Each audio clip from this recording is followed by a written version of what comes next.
floods in the country. Two messages that indeed police forces within the country are going to be helping Kenyans who are stuck in this period when the country is experiencing unprecedented floods. Number two, the president has also told Kenyans to be cautious. Take care of yourselves as the government continues to ponder ways to take care of you. The questions tonight is that the state finally declaring floods as a state of emergency and the nation questions more than answers. You're just in time for Lookup News. My name is Simba Elijah Charles here. Just before we delve into our bigger stories tonight, here is a look at the highlights.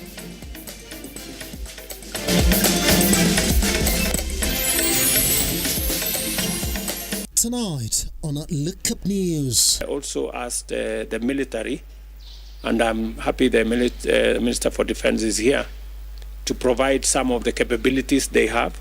Government orders military and NYS to aid flood-hit Kenyans amid ongoing heavy rains.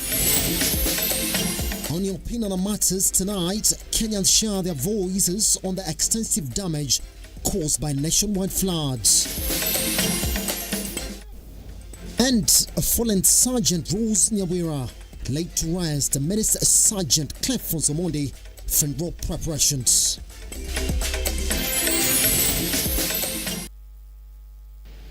This is Lookup TV. We are online on Lookup TV across all your social media platforms. Our sign language interpreter this evening is Felicitas Adundo. Good. President William Ruto has directed the military team and the NYS officials to work closely with emergency response units to aid Kenyans impacted by floods across the nation. The head of state assured all Kenyans that his government is actively working to safeguard lives and resources. As reported by our very own George Kayesi, Kenyans have been urged to take precautions against the ongoing rains to prevent further disaster. Force of nature continues to unleash its fury in different parts of the country, leaving a trail of destruction. In Eastlands, numerous residents are unfamiliar with the concept of a peaceful good night due to flooding that has submerged their homes and property. Some residents caught unaware about the flash floods sought their refuge on rooftops of buildings as flood waters wreak havoc with the unfolding disaster, claiming over 40 lives as efforts to locate the missing still ongoing. Nairobi not a city in the sun but a city in floods. The country also crying for help, telling us enough is enough. In response to the crisis, the president described rains as blessing in disguise for the nation, emphasizing that the government is implementing proactive measures to aid vulnerable citizens. The rains have been truly a blessing to us as a nation. We have seen a lot of turnaround because of the rains, but also we have the challenge now of floods in different areas, and therefore it is important for us to be proactive in terms of what interventions can we make. As part of the initiative, individuals residing in dangerous grounds will be moved to safer locations. There are citizens living in very dangerous places, and those are the most vulnerable at this point. I already told the National Youth Service to provide some land for us to relocate some of the people who are in the most dangerous part. A decision has been reached by the government and disaster response stakeholders to establish a response center aimed at addressing the flooding issues. The multi-agency emergency response center has been activated from 4 p.m. this afternoon and shall be domiciled at Nyayo House to monitor what is happening across the country and initiate immediate interventions to save lives and property. Members of the public are being advised against underestimating the power of nature and to take responsibility to prevent further disasters. We appeal to the people of Kenya, as government intervenes, to also take responsibility of their own safety. Kenyans are requested to be careful and not to dare nature, because it is dangerous to do so.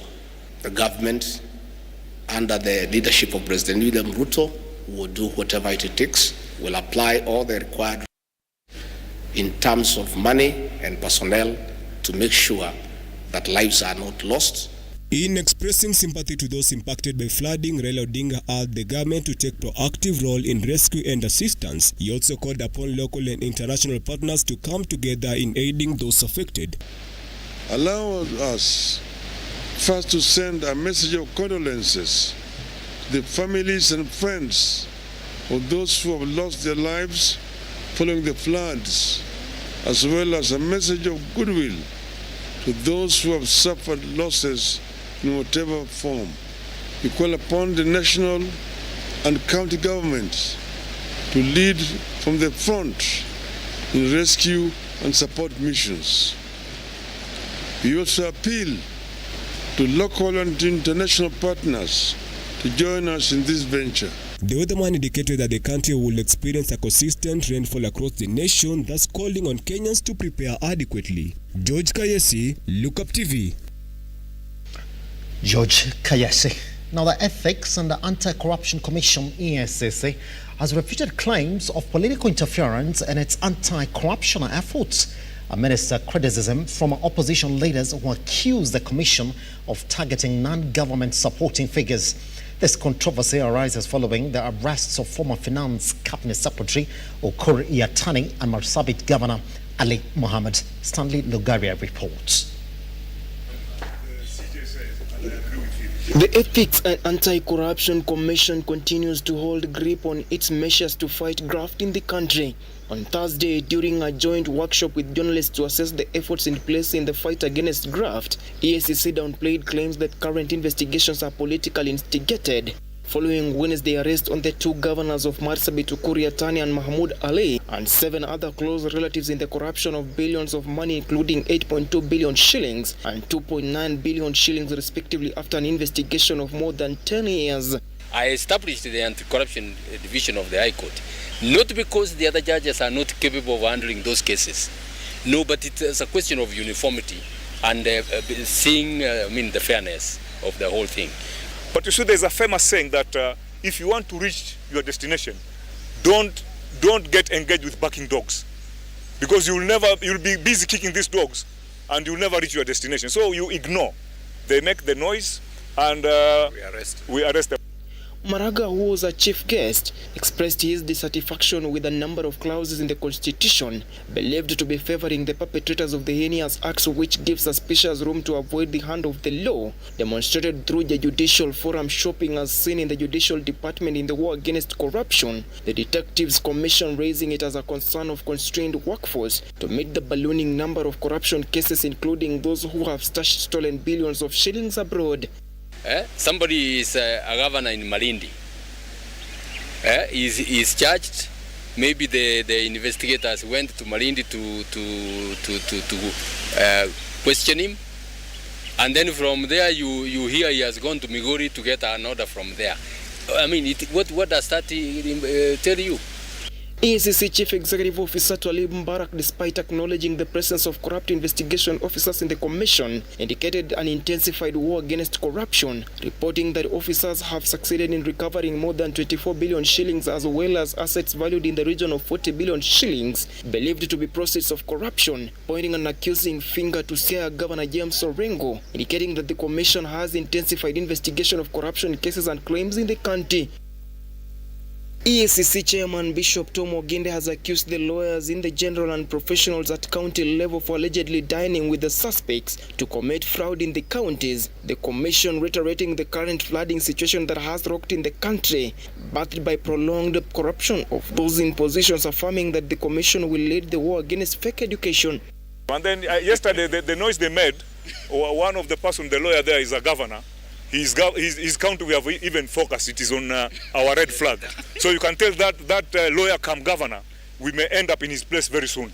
EACC Chairman Bishop Tom Oginde has accused the lawyers in general and professional at county level for allegedly dining with the suspects to commit fraud in the counties. The commission reiterating the current flooding situation that has rocked the country, battered by prolonged corruption of those in positions, affirming that the commission will lead the war against fake education. It's actually, we are seeing a trend where professionals in this country are actually abetting and aiding corruption. The lawyers, the accountants, the procurement officers. These are professionals who are supposed to ensure that everything is done according to the law, everything is done well. How we find billions being lost within an entity, county government, and their lawyers there, their procurement experts there, their accountants there, what are they doing? Stanley Lugaria, Lookuptv, Nairobi. Now, in today's edition of Your Opinion on Matters, we focus on the floods that have caused disaster and destruction across the country. Our reporter Martin Masharia joined the residents of Nairobi to understand how they have been affected by the ongoing rains, and here are the sentiments. Amidst the devastating floods sweeping across the nation, a trail of destruction and tragedy emerges. Lives lost, homes washed away, and communities shattered. As the country continues to grapple with this crisis, questions arise. What can be done to stem the tide of destruction? Mimi ningependa sana gava ya Kenya. Because unajua si watu wote wanawezewa mapato. Si mtu yote anaweza kwenda kuishi Runda. Unapata mtu mwingine anapata shilingi 500 kwa siku, ana afford kuishi mahali kama hapa. So akiathirika hivyo si kupenda kwake. Wanaweza tafutiwa mahali kwanza for the time being. Mwananchi pia kuna problem. Ile shida mwananchi ako nayo, mwananchi anasahau haraka. Tuseme government inakuambia usiishi pale, wewe pia unajipeleka hapo. So hata kama unataka usaidizi wa gava, pia mwananchi pia asikie, asiwe mrahisi kwa kuishi mahali kama hapa.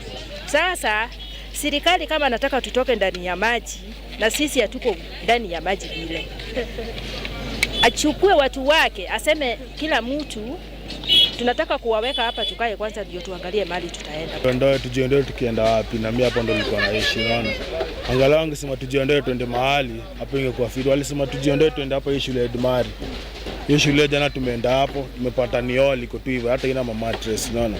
Hawajeka curtain palipopote pa kuonyesha huku ni kwa mama wanalala na kwa wazee wanalala. Unaona, walisema tu watu ndio hapo kwa wala kula. Mattress akaja alikuja kusema natuma mattress, azaleta hata mattress yote, unaona. Hivyo imeniathiri kwa kibiashara hadi penye naishi. Serikali ione tu venye inaweza tusaidia, ama watujengee hiyo bridge iwe juu, maji iweze kupita chini kabisa. As the nation continues to grapple with the effects of flooding, the need for urgent and sustainable solution remains evident. Martin Masharia, Lookuptv, Mathare area, Nairobi. Sergeant Rose Nyawera, the official photographer of the late Chief of Defense Forces, General Francis Ogola, has finally been laid to rest at her father's home in Kagio area, Kirinyaga County. Rose is one of the soldiers who perished in the military plane crash in Elgeyo Marakwet County. Her family mourns her as a loyal, generous and hard-working young woman. Meanwhile, the family of the late Sergeant Clifford Somondi continues with the plans for his burial set for 3rd of May. Ebi Kandenyi with more.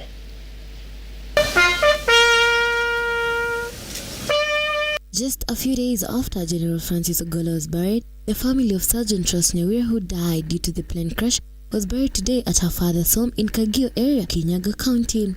Hundreds of friends and family turned out to say their last farewell, while everyone praised Rose as a girl who was kind and hardworking. Rose was the photographer of General Francis, and her farewell left many grieving while leaving her 3-year-old child. As for us, Manot, we called her Nyawe or Rosie, and if asked to describe Rosie honestly, we will publish a novel by the title Smiling Machine. Ever jovial, happy, charming, and ever charming, happy, and very charming and happy. Mention them all. Nyawera was one of the kind we never saw her with a sad face. Violence is something that never existed in her. All she knew was happiness, laughter, and love. Nyawera was a friend to all of us and an enemy to none. Hi, Nyawera. Our hearts are broken and never to be repaired. You left a big space and we still in denial. Elsewhere, Sergeant Clifford Somwendi, who also perished alongside General Francis Ogola and 9 other military officers in a chopper crash last week, will be buried on the 3rd of May 2024. According to the family spokesperson Dominic Oyugi, the burial expenses will not be fully supported by the state, given that he was still of a lower rank compared to General Ogola, whose burial was a state function. So far, the family is trying to do the preparations for the burial. We have our brothers and relatives of Clifford in Nairobi that visits KDF offices. So there are people, our people in Nairobi do that, but not us directly. But they tell us the communication between the employer and the family members who are based in Nairobi. So that touch is there. There are certain aspects of military practice that we are not aware, or we just hear about them. But now that day, when they come here, part of the burial will be trying to put those things in practice, depending on his rank. There is usually firing of guns. There is the idea of him being dressed in military uniform. We don't have control over that because he's one of them. Ebi Kadini, Lookuptv. Present! This is Look Up News. Once we come back from this tiny breather, we'll be giving you an update on the doctor strike in the country and what is really the way forward and what Kenyans are talking about that particular strike. Once we come back.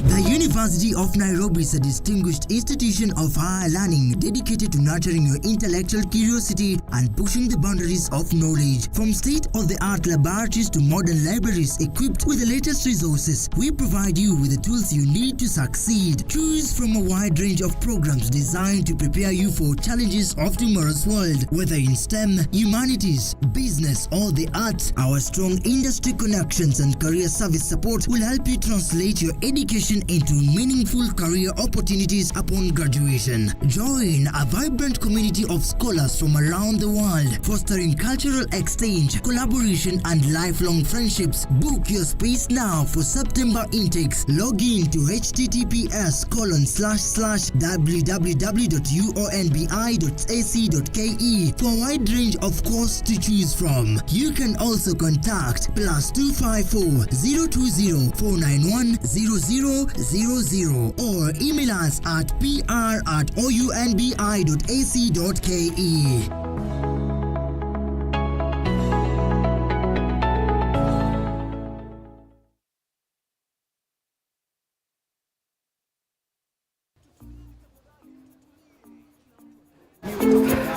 Yes, karibu customer. Jambo. Nzuri. Utakula nini leo? Nisaidie ugali na fry nusu. Nusu fry hapo na ugali? Yes. Haya. Wewe, nani amekuitisha hii yote? Hapana, tulia customer. Hapana, mimi sitaitisha hii yote. Huku ukiitisha tunakuongezea bonus juu yake. Kwa hivyo hii ni bonus.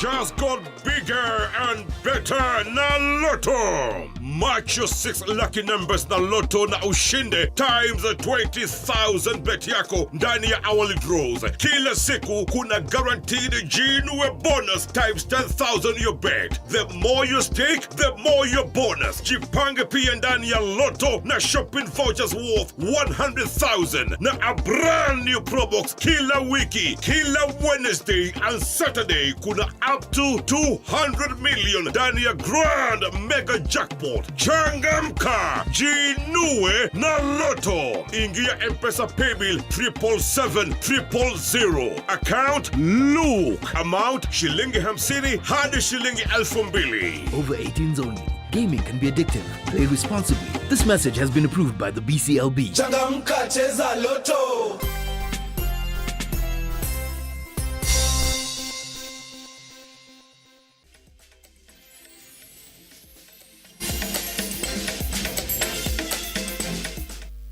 Welcome back. President William Ruto has officially opened the Bunge Towers, which will now serve as special offices for members of both houses of the National Parliament.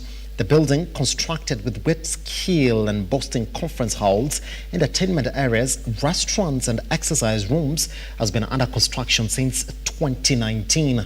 As reported by Shamila Baraza, the tower is intended to elevate the status of the parliamentarians in the country and reduce the government's costs of renting spaces for their operations.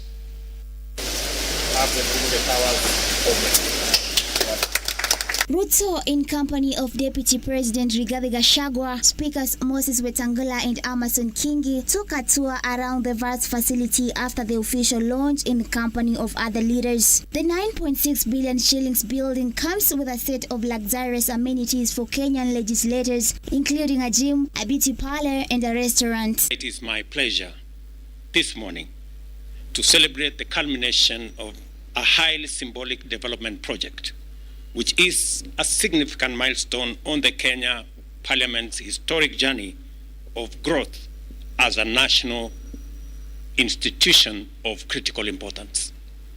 There is no doubt that the government has invested a great deal of public resources to provide our legislators with modern and high-quality amenities to enable them discharge their functions. Speaker Kingi noted that the facility will help the Parliamentary Service Commission save around 400 million annually, which went to rent facilities for parliamentary meetings, adding that the predicament fully justified the need for an office block that presents a full work environment with all essential amenities within reach and also meets the standard of a modern workstation. Bunge Tower symbolizes progress in the development of public institutions in our republic. Indeed, we do acknowledge the effort by the Parliamentary Service Commission in ensuring that the structure incorporates modern building technologies and environmentally sustainable practices that showcases Kenya's advancements. Musalia Mudavadi has lauded the Parliamentary Service Commission for a job well done, while indicating that several years ago they had a lot of controversy acquiring Continental Towers in Parliament, since a lot of people did not see the need to elevate the status of Parliament, adding that Bunge Towers has elevated the status of Parliament, hence it will elevate expectations. This building, in my view, has tremendously elevated the status of Parliament.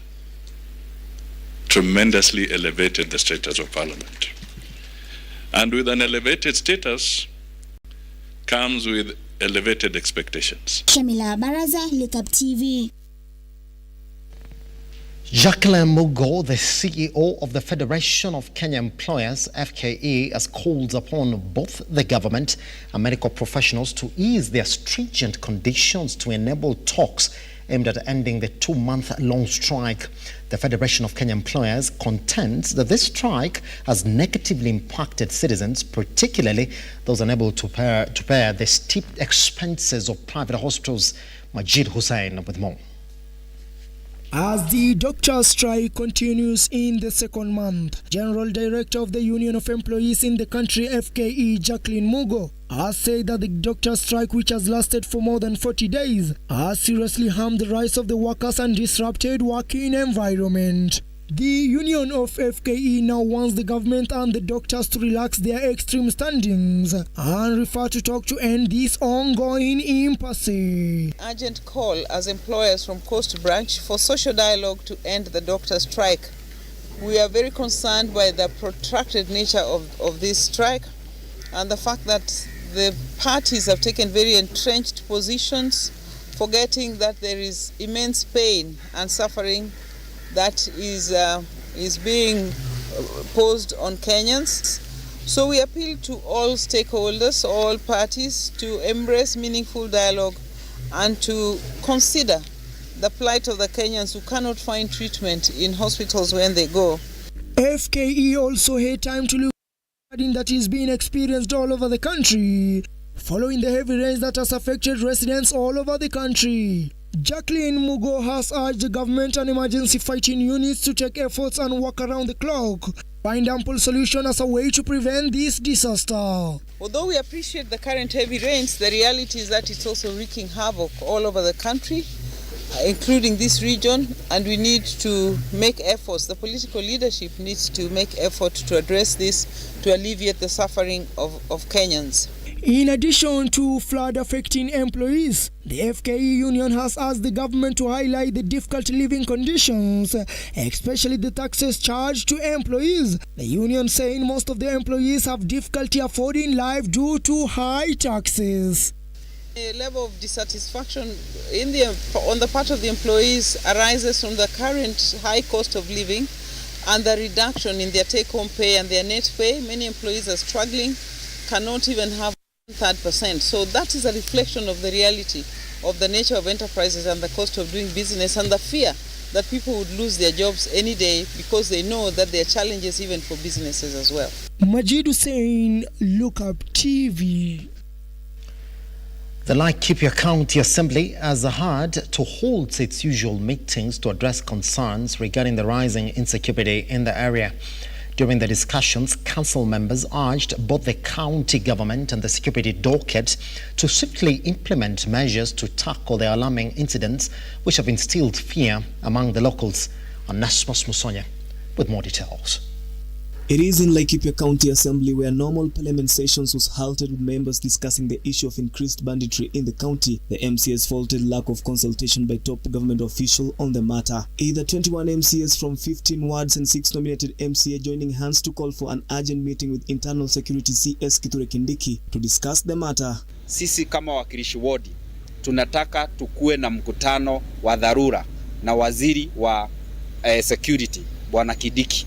Na kwa sababu hiyo, kwa sababu ukiona ile maneno ingine ama ile wakati mwingine amekuwa akikuja katika kaunti yetu, anakuja anaonana na wabunge, anaonana na wale wengine, lakini MCAs hatukui na nafasi ya kuongea na yeye. Na sisi tuko na maneno mingi sana ya insecurity. Sisi tuko na siri mingi zenye zinafanya ama mambo mingi yenye haisemekani yenye inafanya hii insecurity iendelee. In the same county, dairy farmers have been urged to invest in dairy production systems that cuts down the cost of production. Speaking during a dairy farmers meeting in the county, Laikipia County Governor Joshua Irungu decried that milk production had gone down in most parts of the county. While noting that the cost of milk produce was frustrating to farmers, the governor urged farmers to think of better ways to increase milk production. Nilikuwa mkubwa wenu wa kilimo na najua shida ile watu walikuwa naye, hata watu wanamwaga maziwa. Na kwa hivyo singetaka mimi kwa macho yangu nione hii kitu ikianguka. Hapana. Baliane nyinyi mulete maziwa hapa. Nami nifanye kazi ya ile nafaa kufanya kama gavana, kuzungumza na watu wa KCC, tukubaliane vile wao watakuwa wanalipa kila mwisho wa mwezi. Finally, veterinary doctors from across the country have converged in Isiolo for their 58th scientific conference. The conference aims at providing a platform for vets to deliberate on matters policy and research.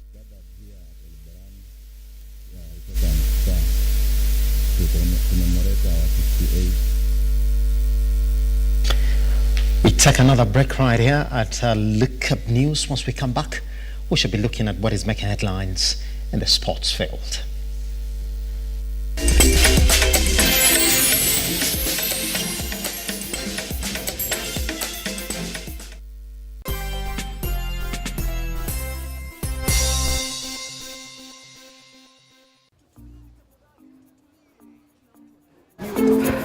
Yes, karibu customer. Jambo.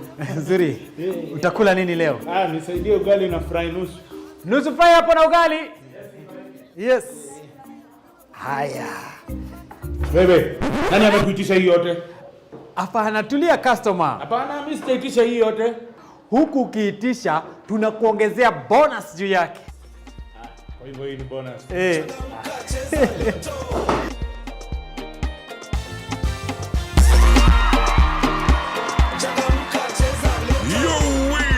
Just got bigger and better na Lotto. Mark your 6 lucky numbers na Lotto na ushinde times 20,000 bet yako ndani ya hourly draws. Kila siku kuna guaranteed jinue bonus times 10,000 your bet. The more you stake, the more your bonus. Jipange pia ndani ya Lotto na shopping vouchers worth 100,000 na a brand new probox kila wiki. Kila Wednesday and Saturday kuna up to 200 million ndani ya grand mega jackpot. account. Changamka, jinue na Loto. Ingia M-Pesa paybill 777-000. Account Look. Amount shilingi 50 hadi shilingi 2,000. Over 18s only. Gaming can be addictive. Play responsibly. This message has been approved by the BCLB. Changamka, cheza Loto.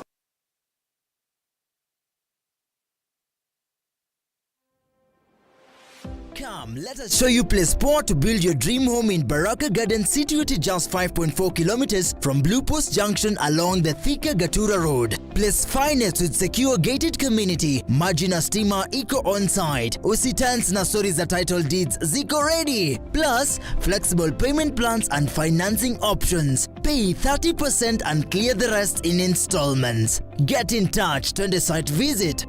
For more information, contact 0794 333 222 or 0722 668 700 or visit our website www.mahasibuhousing.co.ke. Experience the beauty of Baraka Gardens today.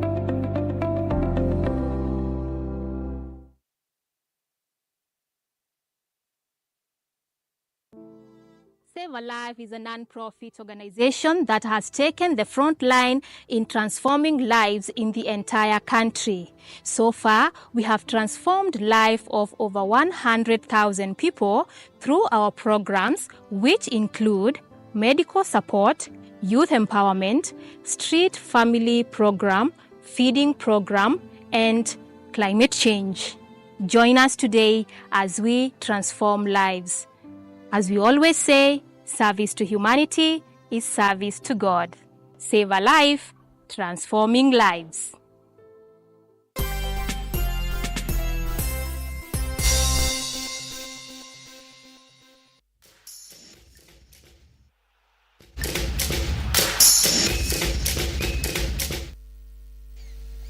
Well, welcome back to Lookup News. Let's take a look at the sports tonight. Now, teams from Rodney Strikers in the under-13 and under-15 age groups, as well as SJF and Ladies Musa, emerged as champions of the 2023-2024 FKF Youth League in their respective categories at Babadogo Grounds in Nairobi. In the under-13 category, Rodney Strikers, the boys section, and SJF, the girls, claimed a victory with a 1-0 win against their opponents.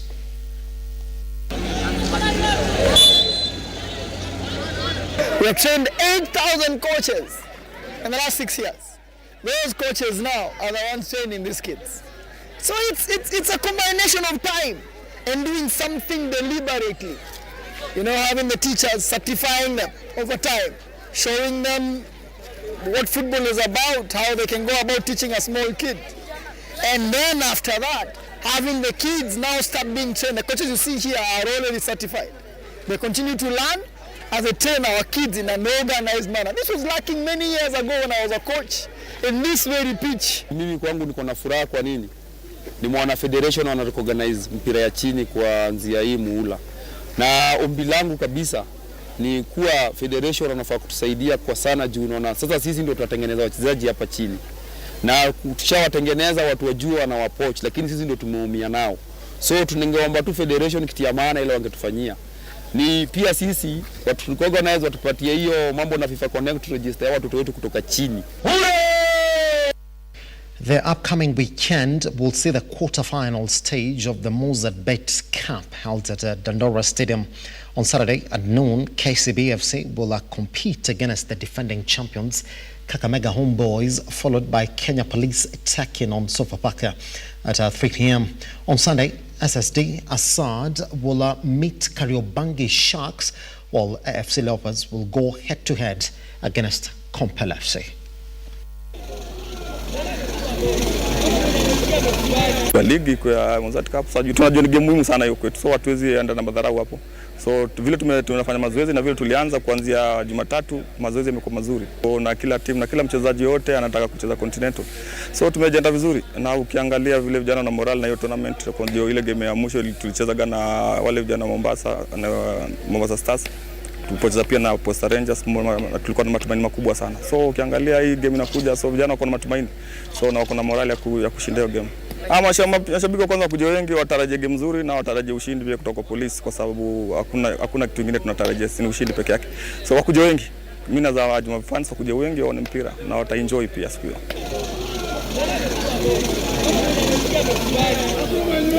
Finally then, the English Premier League continues tonight as defending champions Manchester City are set to face off Brighton at the Amex Stadium starting from 10 p.m. tonight.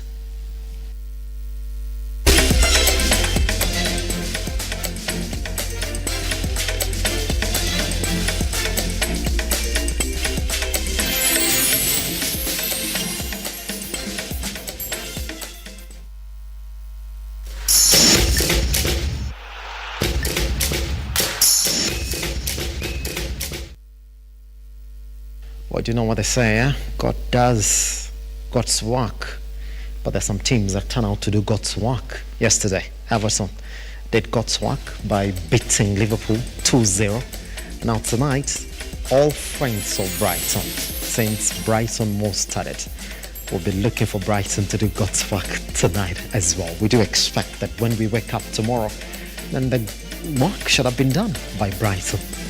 We pray for them, not Man City. Well, that's exactly what we have for you tonight on Lookup News. Remember, you can get majority of these stories at Lookuptv across all your social media platforms.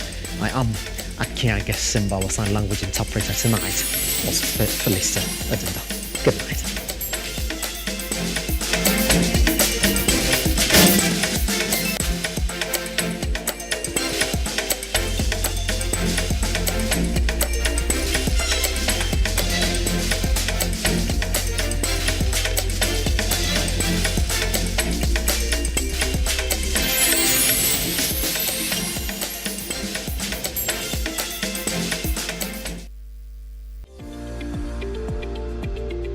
We value your feedback and welcome your complaints about our programming and operations.